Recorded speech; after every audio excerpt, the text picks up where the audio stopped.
Welcome. In this video, I'll show you how to change your Steam password. Right? If you find this video helpful, please leave a like and subscribe to the channel for more such tutorials. So first up, gotta go to the top left, click on Steam right here, and then go ahead over to settings. Okay.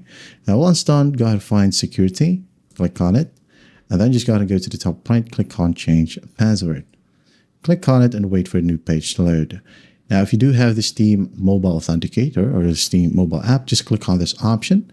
And if you don't have it or you no longer have access to it, so just click on this option and you'll have the option to set a code on your email or phone number. Okay, so I'm going to go ahead and click on this option right here. As you can see, we have this string of number.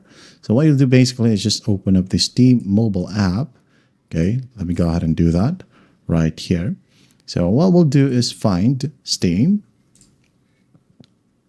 And then once done, just go ahead over to your notification section, just like so. And as you can see, we have one pending confirmation.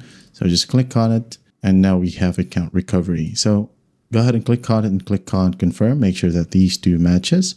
Okay. And then just basically tap on confirm. Wait a bit and your Steam app will load. So just basically enter your new password and retype the new password. And after that, just click on change password right here. And once done, you're good to go. That's how simple it is to change a Steam password. I hope this video helps, and I'll see you in the next one.